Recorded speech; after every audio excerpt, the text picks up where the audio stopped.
And Angelo, you served in World War II? I did. What branch of the service? United States Naval Reserve. And what was your highest rank? Highest rank when I was active, and I'll explain that later, was second class petty officer. And which general locations did you serve? Geographically? Yes. The South Pacific. So let's get started on how you got into this service. Were you drafted or did you enlist? Neither. Okay, tell me how you got in and when you got in. I got in December of 43, and up until that time, I was 18 years old at that time, I was deferred due to the fact that my father had a construction business and it was vital to the war effort. And I got tired of that after a while, and came home one night and announced to the family that I was joining and I was applying for immediate induction. How'd that go over? My mother cried, my father smiled. But, they survived.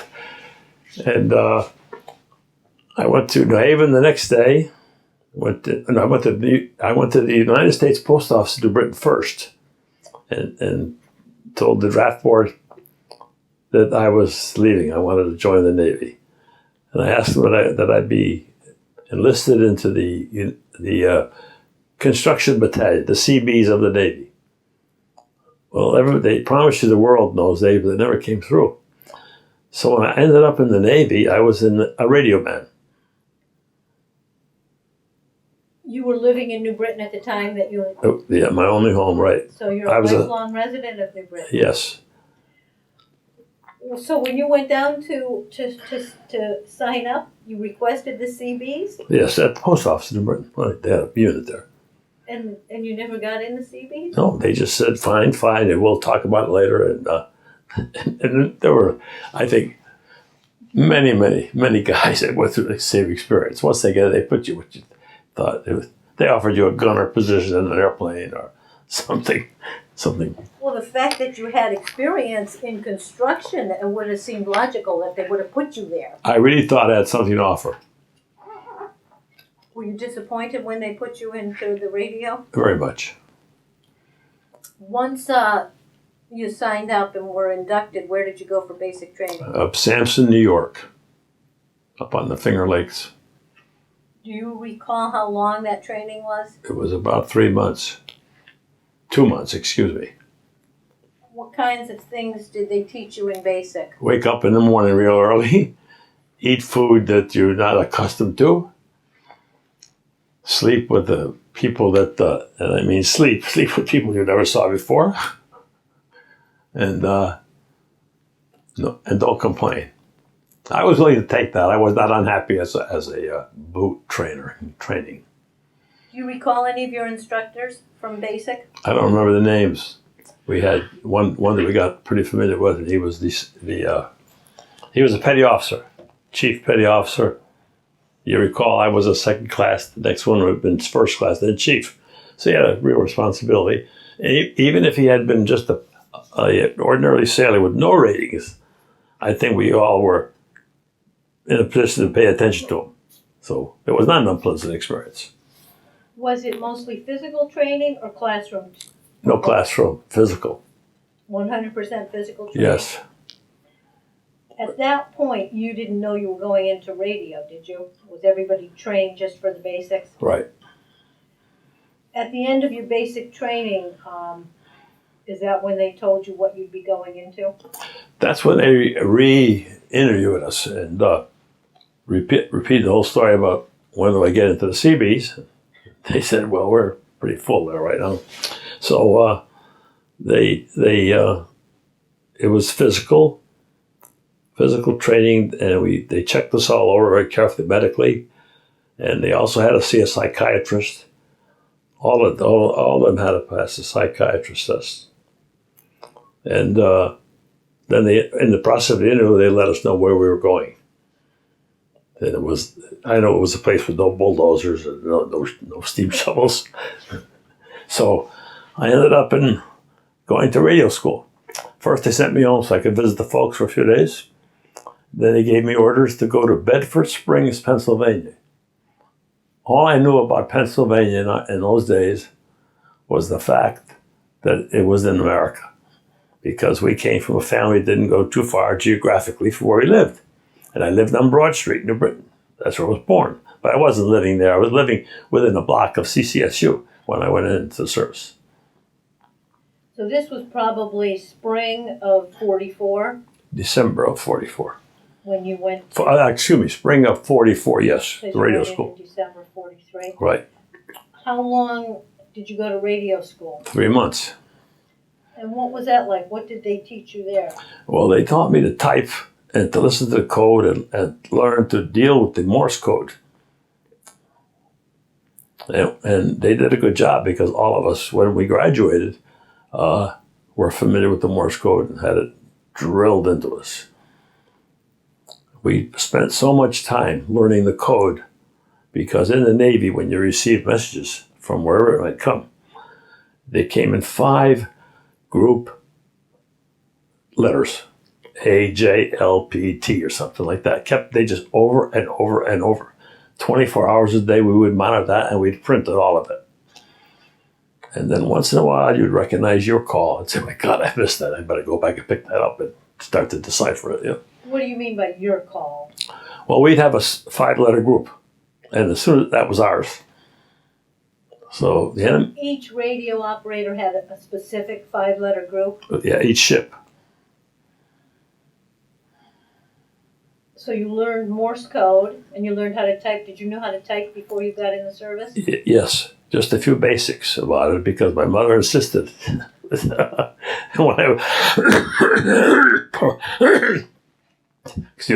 When I was in high school, that I should take a summer and go to Moody's Business School in New Britain and learn to type. And I did. Oh, it served you well. Was the radio school just classroom? Did you have any other physical training there, or was it just classroom? You train just to stay physically fit. And each of us were assigned special duties. I was the fire chief for the time I was there and drove the fire engine. Bedford Springs was a former resort center. One big building could accommodate 500 people probably, but not in deluxe rooms, in major rooms. When you graduated from radio school, where did you go? Well, I didn't quite graduate, because 3 days before the ceremony, but they gave me a certificate. I had finished. They gave me a certificate that I had to go to Portsmouth, down south, and catch up with a ship called the LST 925. They told me that the chief radio man at the 925 was in prison. Well, I said, that's nice. They woke me up at 2 o'clock in the morning and told me that, but I had to leave in it. So they needed another radio man that passed. I passed second in my class, so I did pretty well with it. I got so good with the code, I hate to brag about this, but I'm a little proud of it, that it automatically, code would come in my ears, and we had typewriters in front of us with no letters. That's how we learned it. There was a big board up on the wall, and that board was the actual vision of a keyboard. So you'd be doing this hour after hour after hour. And you had to do that because you had to watch and listen for these codes. So you had no time fooling around. You had to, look up. Wow, so that had to be second nature to you. Absolutely. You think you could do it now? Well, I have a little secret. I have a little key with a signal on it. I haven't used it in about a year. And I put that together myself with a battery, and it beeps like the code. So I sit there and used to do a lot of it. I retain most of it right now. Wow. So you weren't there for the actual graduation, but you got your certificate. Yeah. So they got you down to the LST 925. Why was there a big rush? Were they leaving? Leaving with the whole group out of Virginia.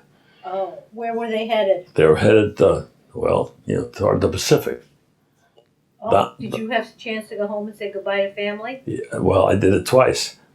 What happened is we I got assigned to the ship, and the first duty, regardless of how fancy you thought you were, how good you were at the code, they assigned us to a group, assigned me and some of the other sailors. The group spent all night painting the captain's cabin. And that deflated you a bit, put you right back where you belong. Now what do you do with that certificate? Nothing. After you painted the captain's cabin, what did you do? It was time for breakfast. So we, settled down and got settled in our bunks and so forth. And we had to go to New York around Pier 55, as I recall, because I was a radio man taking the messages, and meet another group of LSTs. So, because one of the other ships had an admiral on board or somebody, we managed to have an accident with them, and it was the ship, the LST. So we bent our. Is this the type of thing you want to hear? Yes, absolutely. Okay. So we broke one of our bow doors. Now you cannot leave with a broken door because that door is the whole operation of the LSD. And that delayed everything. So they gave us another few days off. I went home again. My mother said, I thought you said home. You said goodbye a few days ago. Well, I said, I'm back to say, give you another goodbye. How did that accident occur? We were not. I was no part of making these decisions, but the captain aboard our ship was not a formal captain. He was a non-commissioned warrant officer, but titled captain, boss. And he was saying after you, and he was saying after you, and I was dispatching all these messages back from no after you, captain. He says after you. Well, after this foolish game for a few minutes, we bumped him. Wow. How many other LSTs were you hooking up with in New York? About 5. What can you tell me about an LST? It's a landing ship tank, is exactly what the name implies. It landed heavy equipment, Marines, the top deck at the time of getting serious about it in the Pacific would be loaded with machine guns, jeeps with machine guns, and small craft. And they'd keep it all covered. Looked very innocent, but it was a powerhouse of firearms. And down below, we had one big hole. We would have trucks, tanks. I'll leave the beer out of this part of it. You can tell me about that in a minute. Okay. Trucks, tanks, and equipment that big. Did it carry troops also? Yes. Can you give me an idea of size of it? Like how much equipment and or men would it carry? It was a little over 300 feet in length. Had a width or beam of 50 feet. Had a flat bottom. Even loaded, it hardly exceeded 10 feet of water. Didn't need it. And it was perhaps the roughest ride in the whole Navy. That type of ship, flat bottoms. How large was the crew? The crew was 100, probably 110, anywhere from 97 to 110. We could manage with 97. How many radio men would be on that? 4. I was one of them. I was the chief radio man. Even though titles didn't mean much there, it was my duty to assign the guys. I answered to an ensign who was in charge of all communications because we had radio and flagmen and that type of thing. Did you serve on the LST 925 for your entire service? No, I served at a university when I ended up in officers training. When you finally got your ship repaired in New York, did you depart with the other LSTs out of New York? Yes. And where did you go? We went to Guantanamo Bay, Cuba. And we had no cargo. How long did you stay there? About 4 days. So it was just a stopping point. Stopping point to fuel up. And then where did you Through the Panama Canal. Made one stop on the Atlantic side. No stops on the Pacific side until we ended up at San Diego.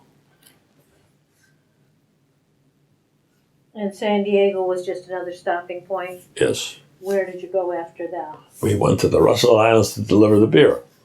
So you went right from San Diego to the Russell Islands? Well, it's not too far.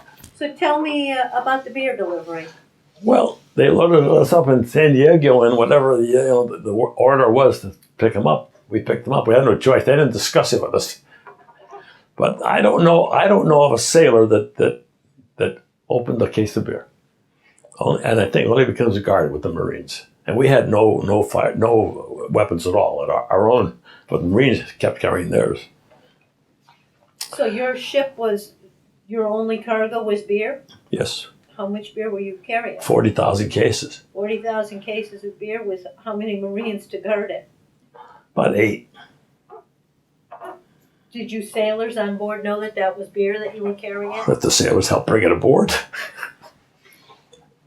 So that must have been pretty exciting. Yeah. Brought a little life to the ship, but that's the truth. That's what we carried.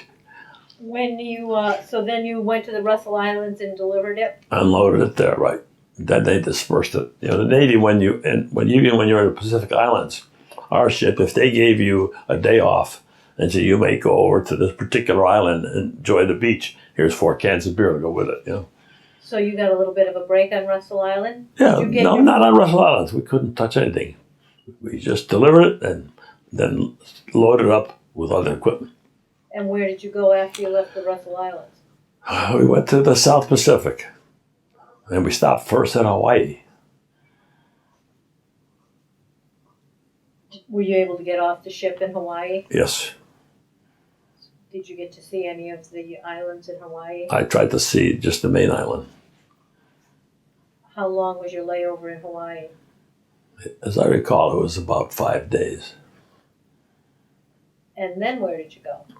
Then by that time, we were loaded with pretty potent material, ammunition, a lot of hardware, spare parts for various ships, a real cargo operation, and the heavy equipment. Did you know where you were headed with that equipment? No, but the only one that knew was the captain, and I was the second to know because I had the tops. Other than the captain, I was hired with the security clearance to pick up the orders of the ship and all. And also, they all knew that if you're at the radio, you know pretty much what's going on. You get the information actually before the captain does. Yes. So once you loaded the ship and you headed out, when did you actually get the orders to know where you were going? Well, about 4 days later, 5 days later. But it only spoke generally because I don't think at that time, meaning how long, the ship only went 8 miles per hour, about it. Very slow. We might, if things were right, winds were right, once in a while they claim we got up to 10 or 12, which is, I don't believe it. I think the black gang, as we called them, who lived in the engine room because they were covered with grease, brag a little bit about the performance on there. That very slow. So while you were crossing, what would a typical day be like for you in the radio room? Well, we had, even though I had a senior position at my level in the radio room, we shared the time. We took our shift along with everyone else. How long would a shift be? 4 hours. So you'd be 4 hours on? 4 hours right at that typewriter. And then after you got off, what did you do with the rest of the day? Well, depending if you were up, from this is why they were still at peace, so to speak. If you were up until midnight, then went to sleep, they wouldn't bother you, let you sleep for a few more hours in the morning. While you were in the radio room, was there constantly messages coming in, or were there long periods of nothing and just waiting and watching and listening, and then bursts of messages, or was it pretty consistent? Consistent, never stopped. So you had to be on your toes the entire time. Or you'd miss the message. Was there only one radio man serving at a time? Yes. The radio men on a ship the size of LSD had other duties For instance, if we had to man battle stations, whoever was on the radio would stay there, and the rest of us would get out on the deck and help on a gun or something. What was your alternate duty? On a gun. 20 millimeter gun. Where did you first land in the South Pacific?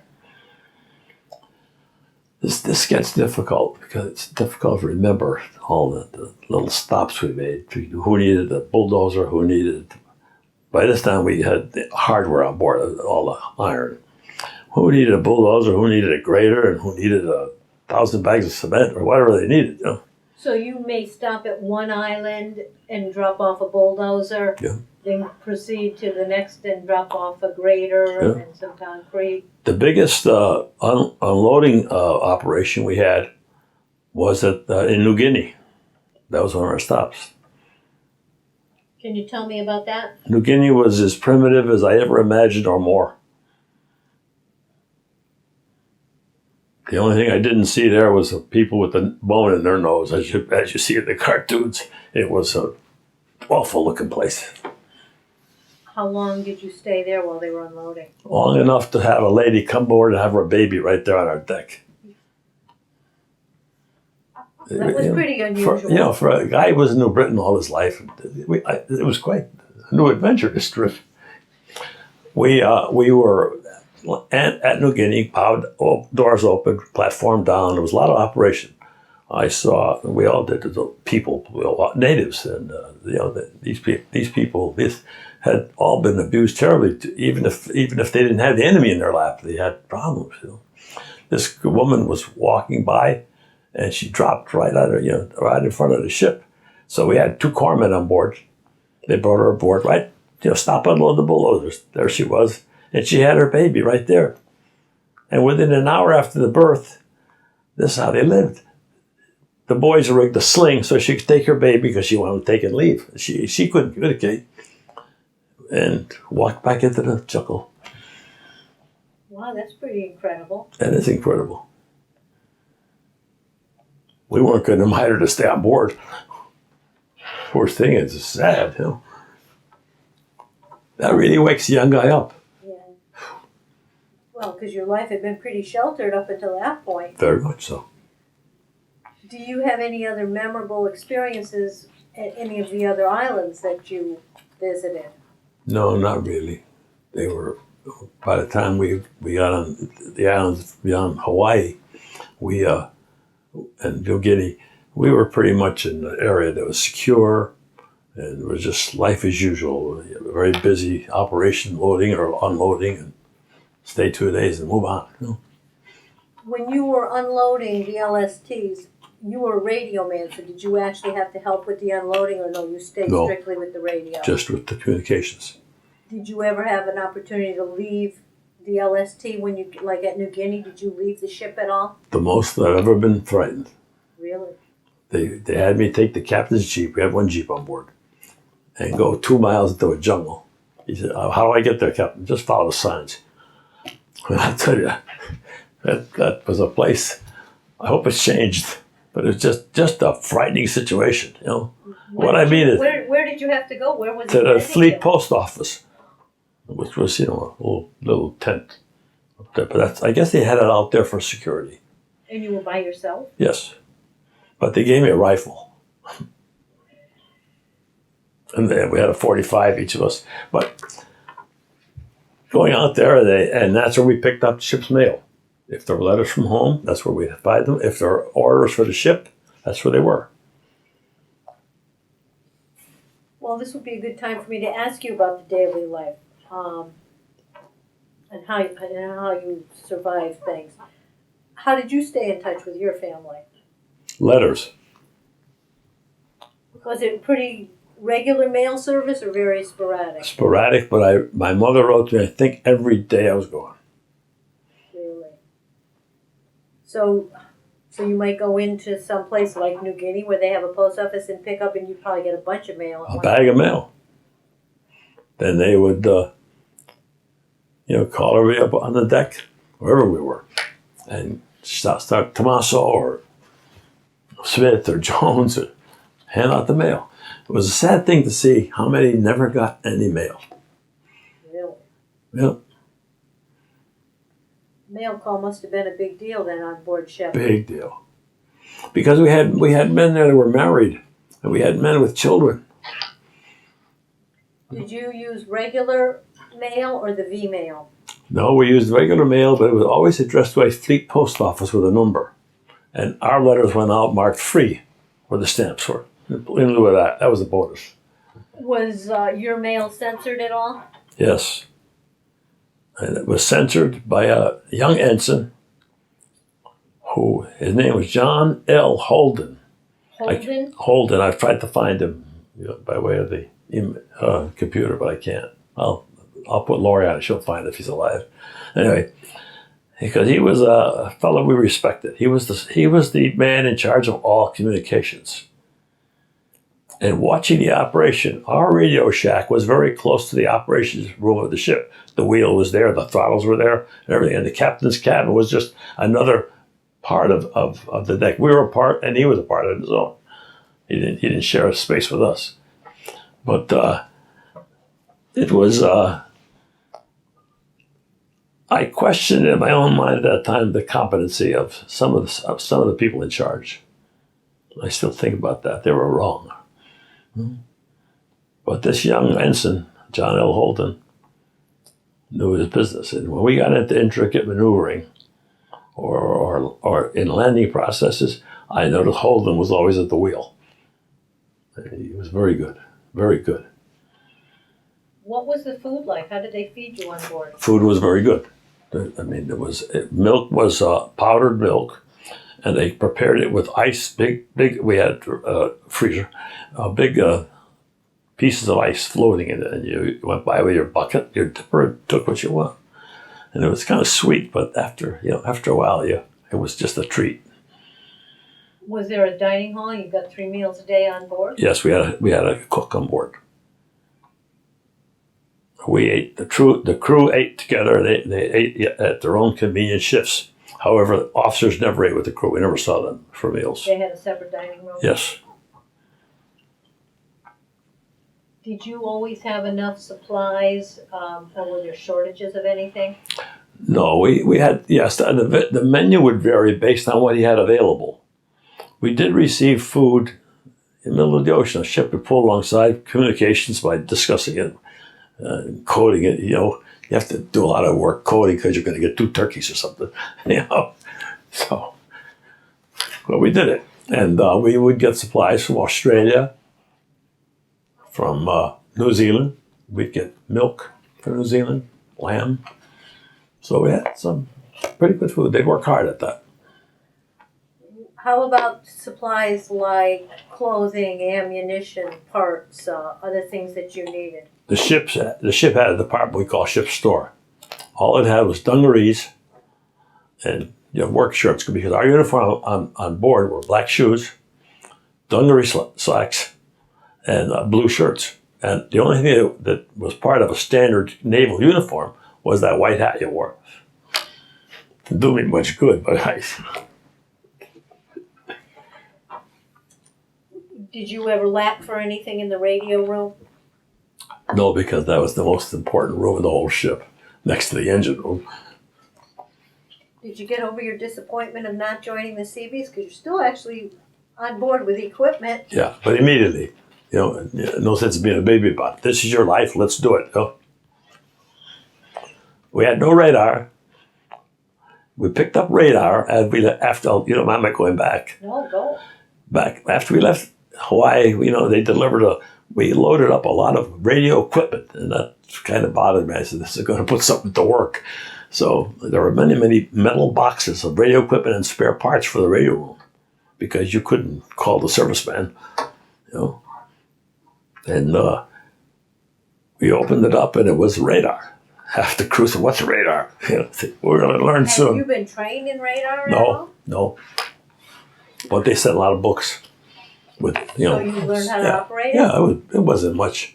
Get it going. But, it was basically assembled in large units. So you put a few packages together, power them. You could tell the radar was lit up. Was operating the radar part of the radio man's responsibility? No, they Completely took it. They separate? took another one or two of the crewmen that has some degree of intelligence to put them up there, and they put it together. And I don't forget, Pete Hamble was one of the men that put it together and started it up, and he almost got killed. He kneeled down to put something in. Kneeled in. His knee was in front of him, and his knee hit a raw, charged electric circuit. And he got knocked over. We thought he was going to die, but he survived and went back to radar. He never did that again. Now your job was pretty intense because if you're all by yourself and all that responsibility for receiving and sending messages was on you, was that stressful? Did you feel pressure or stress? No, by that time I was 19 years old. I didn't feel stressful about anything. Did you do anything special for good luck? Yeah, my aunt gave me a crucifix that would light up at night. So I thanked her very much. And when I finally got out that way, I threw it overboard. Because it's a perfect target. You want to walk around with a lit up X? It's not so good. I never told her that, but she certainly meant good. I appreciate it. Wow. What did you do for entertainment while you were aboard the ship when you were off duty? Not much. I let it to my mother. Visit the other departments. Sleep. It was free. Do what you want. Once in a while, they'd call us up on the deck, up above. They'd put out the word, all hands on deck, but that was always a trick. And what it was is while we were on deck, all steady at attention, one or two of the officers would be going down through the lockers to make sure we had nothing that was not proper in those lockers. Did you ever see any USO shows? Yes, quite a few. They after about 6 or 7 months on that ship, any show was just really very well received. They'd bring women on board, actresses, actors, and nobody that we ever heard of, but they all looked beautiful to us. And they were very nice. And then take them right off. Any specific shows where any famous people? No. An LST wasn't the greatest naval operation. It was kind of the scud work of the Navy. We moved everything except garbage. Did you ever go on leave? Oh, yes. Every time they stopped. So at any island that you stopped, you would be granted leave? Well, I would arrange the schedule for the radio men. And usually there would be one or two that want to go. We'd take their shift, so they'd be gone. You could go off for 4 hours or 8 hours. But on any large city like San Diego, they didn't care where you went, as long as you're back before the ship moves. So how long? Like a day? Day, overnight, 2 days. So you never had any extensive R&R where you got to go someplace for a week? No. But I'll tell you what did happen. Just in San Diego, by that time you had made friends, pretty good friends. Now the communication guys slept in, just not by design, but ended up we were all together, had a lot in common. So we slept rather close to each other. Myself and McFall, I remember him, E.J. Lover, who I met later in Fort Lauderdale when the war was over. He owned, remember that, Carl, that big, he owned the Ford agency, his father did. Yeah. I can't interview him. Huh? He's good. He's at the court, So, yeah, we went into, it was Berkeley's bar. All of us went there for a beer, about 3 or 4 of us. In come the SPs. What guys doing in here? We were having a beer. It was obvious what we were doing. And he told us that we were going to all be taken to prison or somewhere. Just nonsense. And because we violated a rule, at that point we could not drink. Sort of childish, But anyway, so we all kind of smiled. They said, "What are you laughing at?" I said, our ship leaves in the morning. Thanks very much. We're staying. Oh, wait, they got so upset. Anyway, they let us go. Wow. Did you form close relationships with the other, it sounds like just the communication guys? Did you kind of all stick together? No, not really, but I'll say this. I met a lot of people from all over this country that were so different. You know, coming from New Britain and never going farther than Plainville or Merlin or maybe West Hartford, they were good. You know? But you met a lot of great guys who almost spoke different languages with their southern drawls and formed some nice bonds. Did you stay in touch with any of them after the war? Just a few. Are you in touch with any of them today? They're dying. I think there's only, the last one I was in touch with was a young attorney from New Jersey, Milton Sivak. He's gone, he died. And I don't know if anybody left in the, I heard from a fellow named Harry House about a year ago. Talked to him, but I think he was in trouble. He told me it was just his doctor and his alcohol. They only keep him alive. And then he disappeared. Did you attend any reunions after the war? No, I had no time. And you'll know why later on. Okay. What did you think of your fellow sailors? I had respect for them. I felt sorry for the married ones. Very sorry. What about the officers? I had respect for most of them. Now, you increased in rank. Do you remember when it was and where it was when you got promoted? No. The increase in rank at our level, it was not a high level. You rose from a seaman to a third class just based on time. So there was no big ceremony? No. In fact, you didn't wear them. You didn't even, you lived in dungarees until you got off the ship. When you got off, you had to dress first class. Except like New Guinea. Do you recall any other specific islands that you visited to deliver things to? No, there are a lot of the Philippine islands, little islands. There's, I don't know, thousands of islands around the Philippines. A lot of islands. And I was very impressed with the Philippine people we met. Just nice people. Family-oriented people. And the beating they were taking on the rest of the island because the Japanese took over there for a long time. When you traveled from island to island in the LST, how large a group of LSTs would be together? Sometimes there was on the long trip out of Hawaii, there was a convoy to beyond vision. But they were ordered to not disrupt the convoy if just an LST broke down. You had hoped maybe a repair ship would come by, and by design they would come by and help you out. So the convoy would continue on? Absolutely.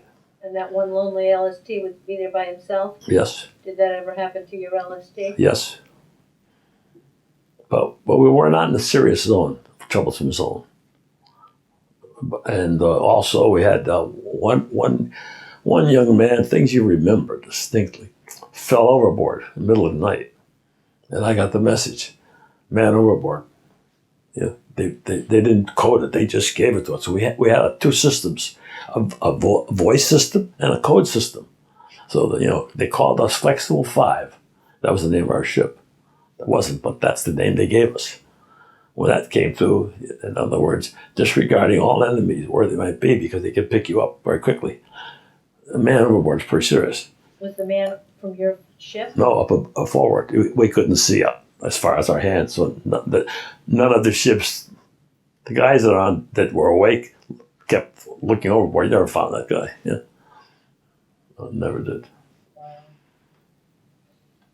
Now you said you were not always on the LST 925. When did you transfer to a different ship?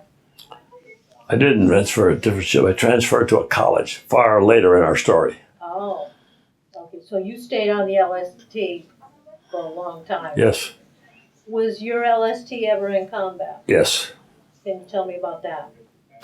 We were landing troops and heavy equipment in Lingayen Gulf in the Philippines.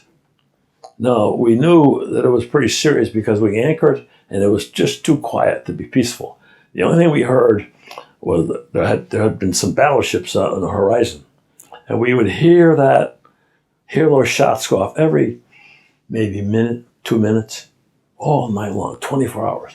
What they were doing, we learned afterward, was bombing the base, bombing the location of our unloading to get rid of who might interfere with our unloading. There were plenty of it.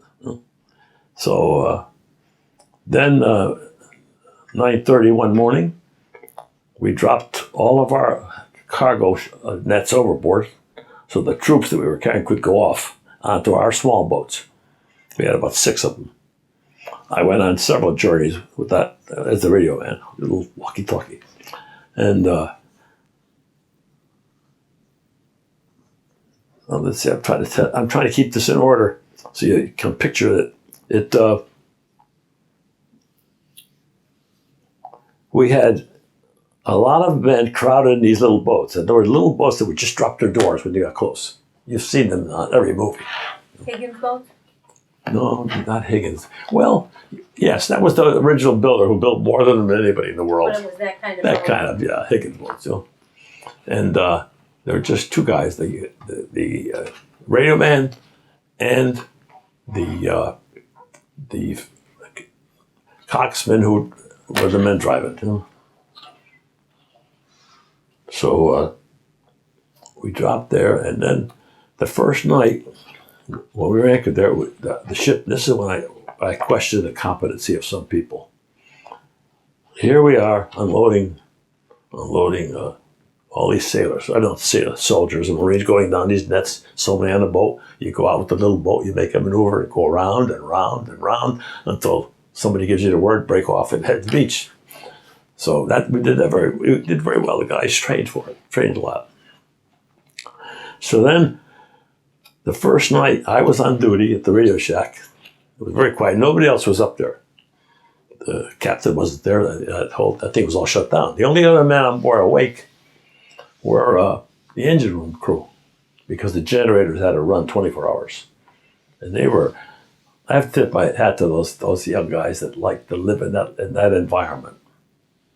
Just, they lived the mechanics of the ship, and they lived in the bowels of the ship. And half of them even slept there. They just didn't want to go anywhere else. And they even had some of their own menu. When they had the right ingredients, they would go down and make their own homebrew. It was really something to see. And so I was on duty, and about 2 o'clock in the morning, we had a horrible explosion on board. Now picture this. A vessel sitting there, the LSD, with 6 lifeboats, or the Higgins boats, alongside. Now, when you're underway, you tie those small boats right smack against the ship, because you don't want those rocking around and break them in pieces.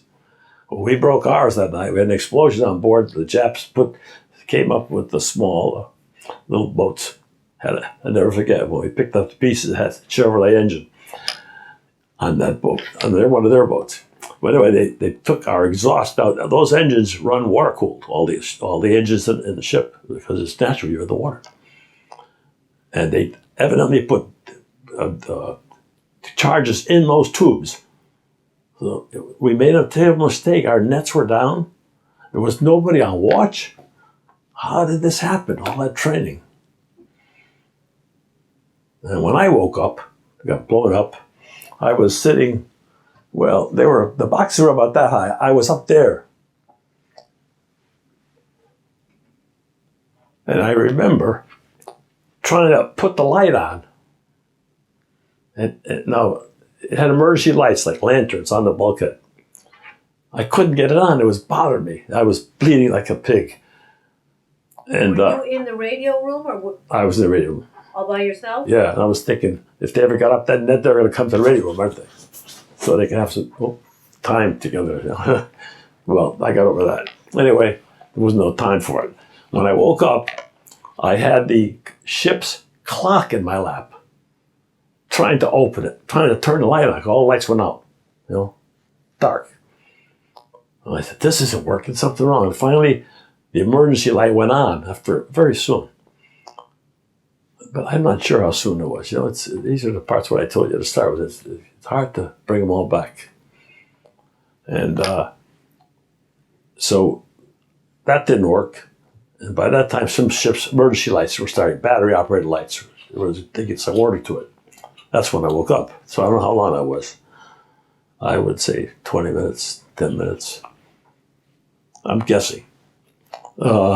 Radios were all banged up.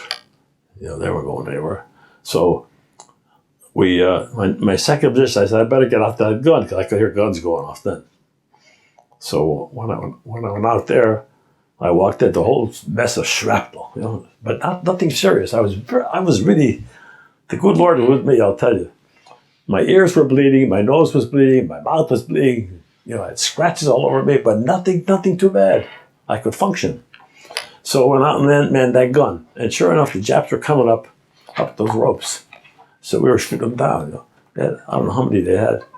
But, that soon, those Japs went right to Jap heaven because we weren't bothered after the time at all. They were gone.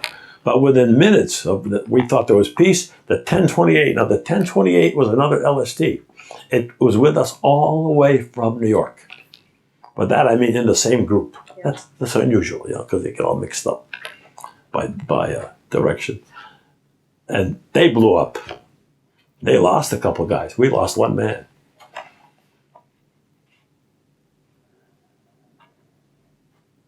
Wow, that was quite an experience. That must have been pretty scary for you. Number one, you're by yourself and all this explosion starts going on. Yeah, but you don't have too much time if you're trained.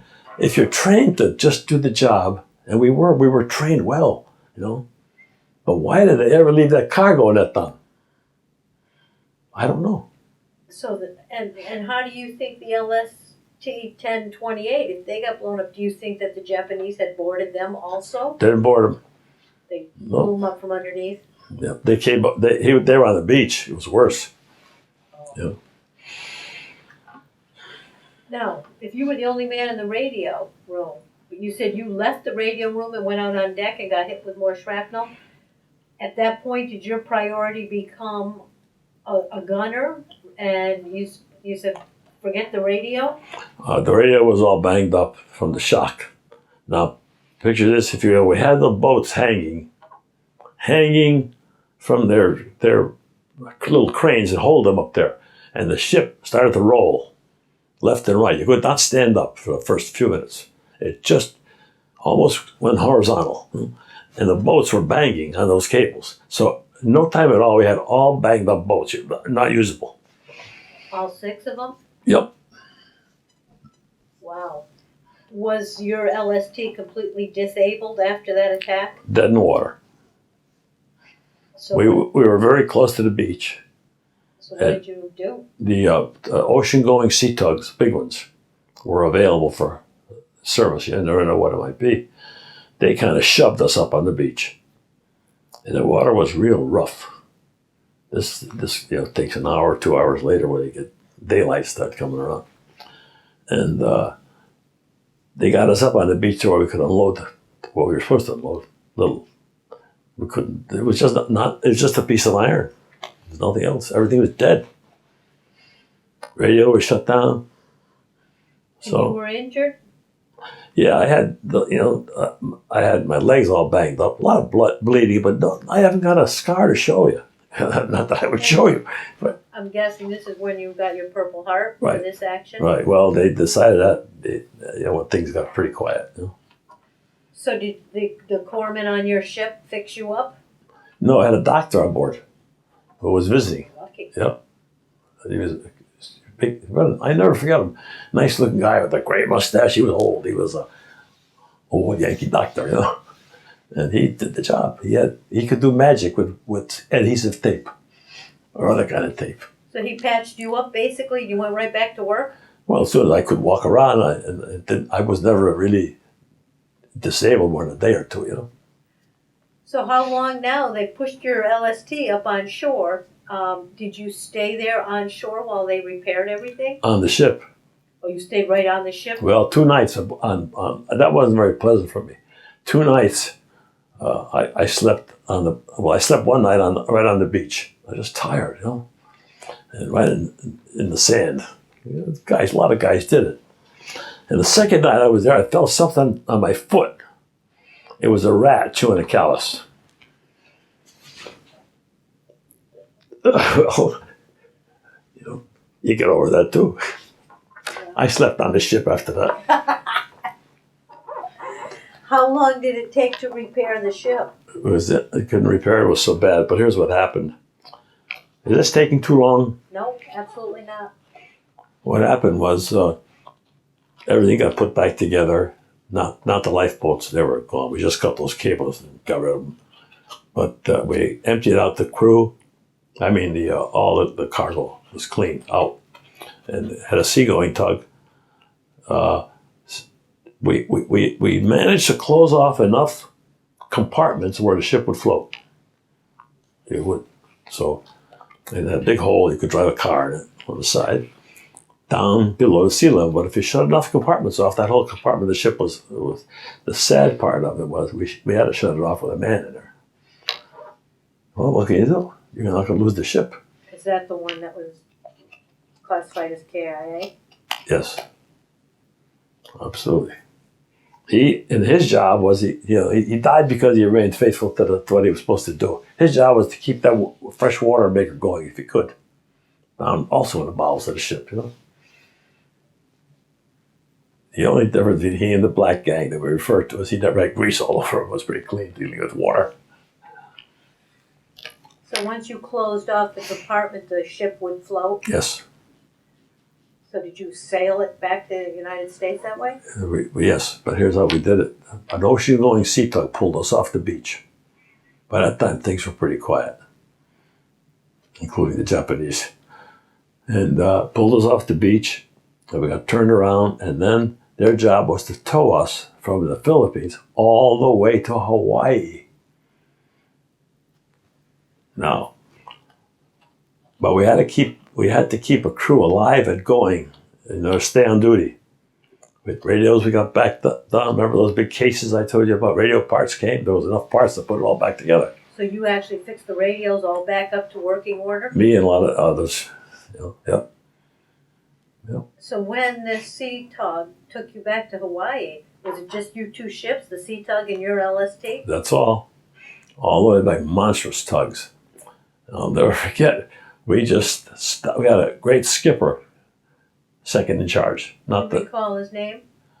No, I knew the first one, Floyd M. Furr, only because he always worked with his sleeves rolled up, and he had it was tattooed on his arm, Floyd M. Furr. And it showed too where he tried to hide it or cover it, or it looked like a mess.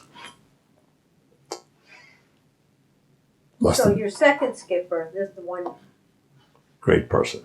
He was a civilian that was forced to be a naval officer because of his college degree. He had a lot of college. Well, anyway, when this, I got to go back a bit. When we settled down, John Holden came to see me.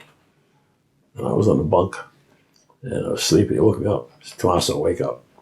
Yeah, he says, he talked to me for a while.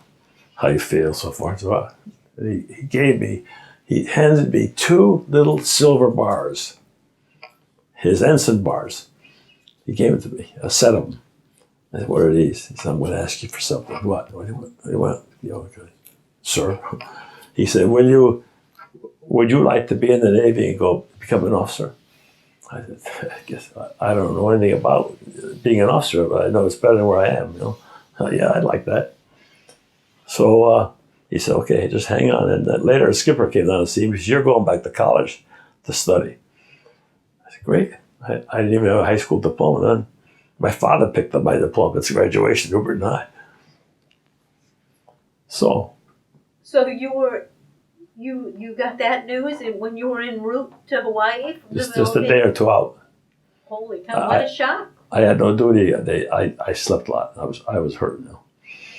And yeah, and then we went to Hawaii, and we got to Hawaii. They put us in dry dock. I don't remember how long it took us. It was so slow. I remember the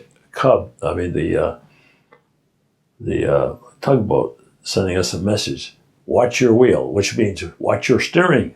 The terms they use. Watch your wheel. He didn't even know we weren't using the wheel. We figured we'd just go along for the ride. So we finally put a man back on the wheel and tried to follow that tug. By that time, we had some energy in the ship, you know. It was starting to, yeah. How long did you stay in Hawaii? We stayed about 3 weeks, and they put us in dry dock and started to patch us up. We sent the crew down to see if we could find that kid's body. After opened to the sea, I found nothing. So and that was not good.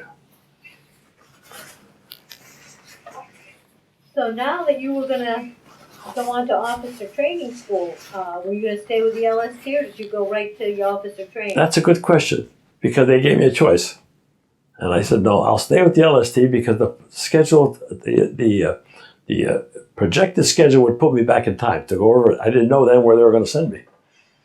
I knew I had to be back on the main land in September, getting on the course. So they towed us all the way back to Puget Sound. And I was the first one off the ship because the captain said, "Get ready, because you're going to be late if you don't move out." So here's your papers. I read the papers, and somebody was giving me a ride to the train, and it says you're going to Auburn, Alabama. Now, I didn't know where Auburn, Alabama ever was. I'd never heard of it. So that's where I went. There were about 100 of us. And we were in, they sent us to Farragut, Idaho to join with the rest of the group. So you went from Puget Sound to Auburn, Alabama? No, you didn't stay there that long? Farragut, Idaho. And is that where the training actually took place? No training. No. Just stay out of trouble and wait for your orders, Just in the barracks. And got the orders. Don't pay attention to that. And I got the orders to go to, it's hard to keep it all straight, Yeah. But to go to Auburn, Alabama. They got on a train. It took us about 4 days. A troop train. It was summertime, but we had a potbelly stove on every car. We used the stove, but that's how old the trains were. Potbelly stoves. Steam engine pulling us. So it was you and the 99 other men who were going to all be trained to be officers? Yes. At this particular college, they were sending some all over the country. What college were you to go to? Auburn, Alabama. That was the name of the college? Yes. The name of the college at that time was the Alabama Polytechnic Institute. When we got there, we got off the train. It was so hot in September. We were wearing woolens, blue This uniform. was September what year? 44 or 45? No. It'd be 45. So, just a little side story. They marched us down the roads, middle of the roads, and they had an old skipper in charge, all scarred up. You could tell they gave him that job because he couldn't do much anything else, physically handicapped. Not notice what tough like a tiger. He says, "To your right, girls' dormitory. We're all marching. Restricted." Hey, boy, this is nice place. Must be a jail. Little things that happen you never forget. And that's about it. I went there as a civilian. Well, so how long did you stay there? 4 years. 3 years as a civilian, 1 year in the Navy. So your first year, so you were still in the Navy. I was in uniform all the time on that campus. So after the year, so what happened when the war officially ended? I took the message in the Radio Shack coming over from Hawaii. Really? Yeah. What was that like? It was the ship that the president had died too. I took that message. Well, all right, so go to the first one when the president died. What was that like? The ship was in mourning. They had such respect for FDR. know? You must have been shocked when that message came across. Yeah, terrible. They really, he's the commander in chief, But that's the way life is. We're all going that way. Anyway, so we get to Auburn. They march down and take us to a place called Graves Center. It was an old music hollow in the park there, and there were all cabins. 4 men to the cabin. That's where we lived for a year. Then the war was over. Before I got there. The war was over before you got to Alabama? Yep. But you were still in the service. Oh, yes. Were you planning on making your career? It sounded very attractive to a 20-year-old, And I would have liked it. I told Joy this morning, my wife, that I would have liked to be a sailor, and go on and be an officer. But maybe I did a better thing by going to Auburn. She said, "Yeah, you wouldn't have met me." That's where I met her. You met your wife in Auburn? Right. I guess you visited those girls' dorms. I sure did. I could visit her because she made honors, and she stayed out till 11. All the other kids had to go in at 9. Anyway, so before that, we get settled down, and 2 years later, she showed up on the campus. She was 2 years behind me, an education major. She taught school for a year or two. But I'm trying to keep it all in sequence here. What was your actual major? Because you're in the service and they're training you to be an officer. What did you major? 1 year, and all the courses are not too far apart. But I wanted to be a civil engineer and get back to construction. I learned this there after a while. We had courses such as designing ships and very basic courses about how to handle yourself on a ship. They were good courses too. I learned some there. And then after about a year, I went back to Lido Beach, New York. They shipped me back to Lido Beach, New York, back up. We had to change uniforms there, so I no longer had a sailor suit. I had like an officer suit with a little gold on it, but you were becoming an officer. And so after that happened, I'm getting a little fouled up here. I just don't want to miss anything that's important to me.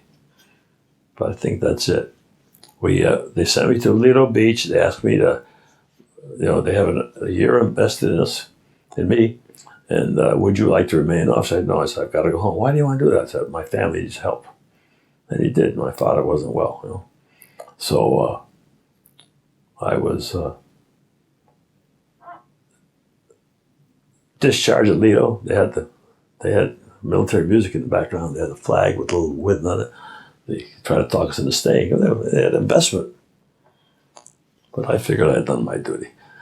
So I went home for the summer. And the fall, I went back to Auburn after my year.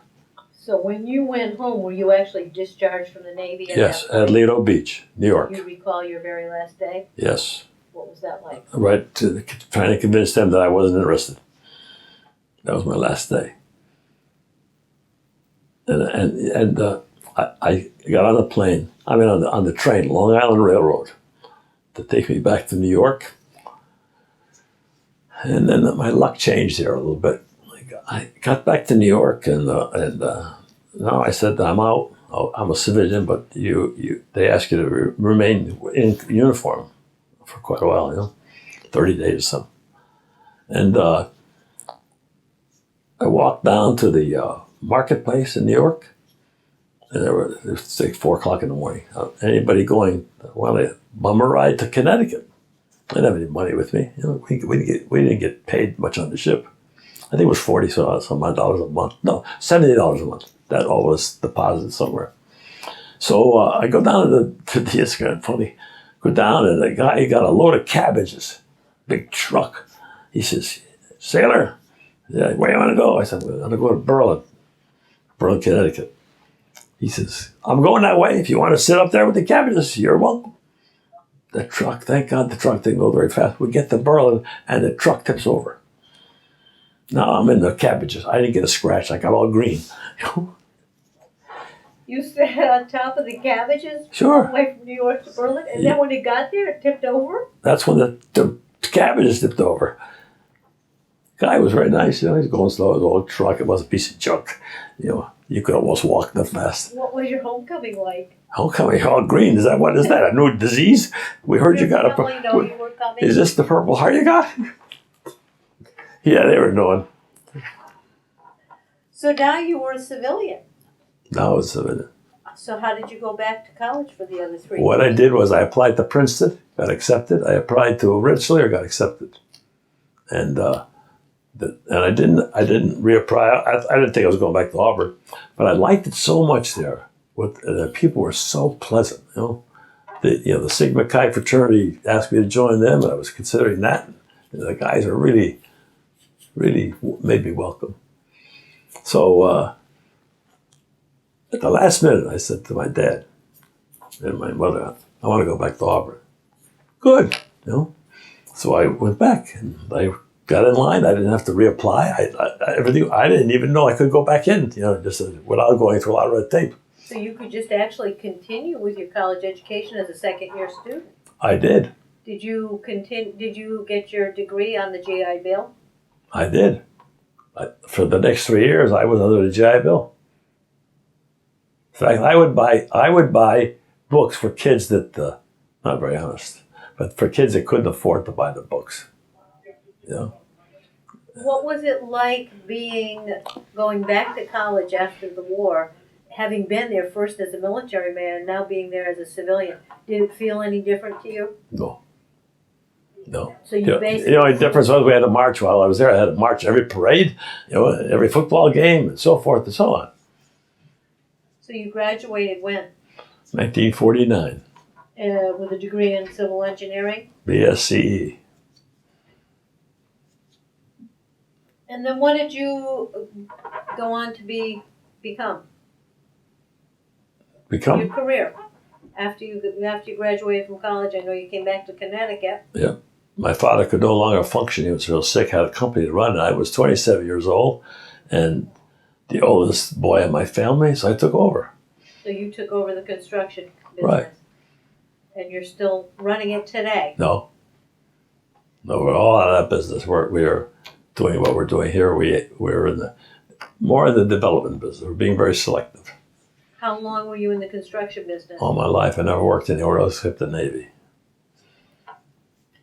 And I know you married your sweetheart from Auburn, and how many children did you have? 6. I saw her first in a football game. At the half, they usually present Miss A Day, a co-ed that the team picks to say that's their favorite sweetheart. You know? And I saw her in the garage. She said, "Woman's pretty." So I said to one guy, "What's her name?" You know, he said, "Joy Love." That was her name. Well, I thought, I like the name. Let's start. So we went together, and I finished in 49. She finished in 51, and she was teaching in Columbus, Georgia, 3rd grade.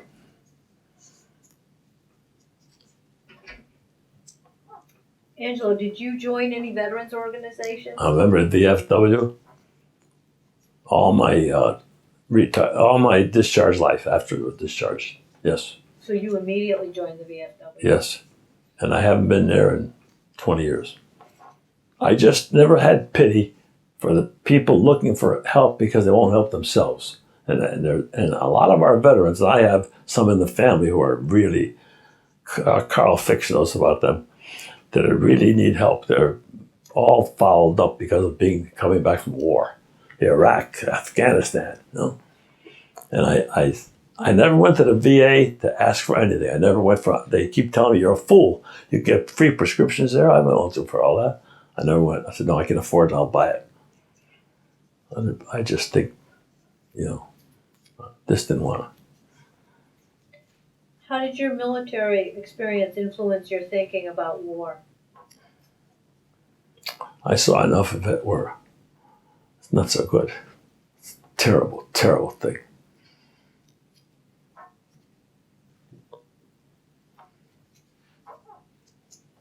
How would you say your military service affected your life? I was more orderly. I knew the chain of command. And I pretty much ran it the way my father taught me to run it, and the military. Little simple things. Why didn't the officers eat with us? They wouldn't.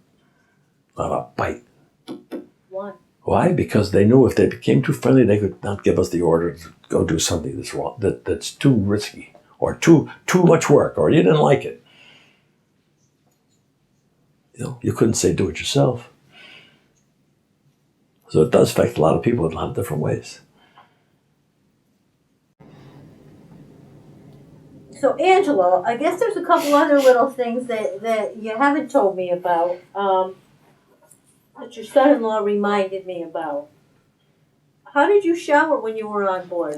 Well, we showered in conventional shower rooms, and one side of the ship was seawater, and the other side of the ship was fresh water. The showers were rigged with seawater, because there were times on the ship when fresh water was very, very limited, except for the captains and so forth. And coming back, when we left Hawaii, we all formal duties were disbanded. The skipper was a great guy. He knew this was the last trip for him too. He wanted out, and there was nobody threatening us. Just every day we sailed like we were on a cruise ship, but it wasn't quite that comfortable. But we did. Tugboat pulling us, all the way. And so and in the Pacific, especially, it dies down after you leave Hawaii, but there were some violent thunderstorms and a lot of fresh water.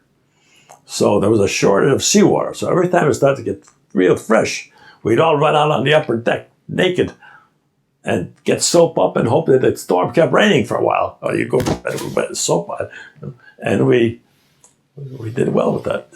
That's. So you'd look to the skies for your shower? Yeah, we get the weather report. I was on the radio. I made the first contact with America. We got close enough. Really? Yeah. The first thing I heard was a song advertising Coca-Cola. You knew you were home. And I turned it on to the PA system, and the ship went up in a roar. I had no right to do that, but the captain didn't care at that time. And I understand you had some visitors on board your ship? Yeah, we had several of the fish family. Sharks. How would they get on board? We caught them. How? We had time. We had grappling hooks. We'd go down and negotiate with the chef, grab a piece of meat if you had it, hook it onto the hook and throw it overboard. Ship would keep on going, right? And we'd catch big sharks. And the biggest one we caught was in Guantanamo Bay. So we pulled it up on the deck, and there it was on the fantail, the back of the ship. Monstrous shark.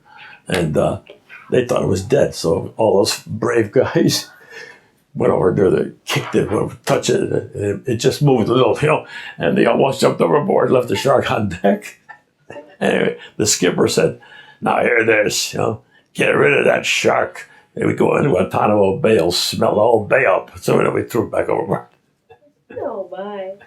So you didn't keep it and cook it? No. They wouldn't cook that. Is there anything else that you can recall, or any other memorable experiences that we haven't talked about? Well, in the landings at Luzon, it's not so good to see a lot of dead people around now. And that never leaves you either. Was it the landings at Luzon where your ship was blown up? Yep. So even though the Japanese were losing the war, they came back. The Japanese people are occupying that part of the Philippines knew they lost the war, but they came back as individual units. Just explaining about one ship coming out with 2-3 men on board, 4 men, I don't know. But they were not ready to give up.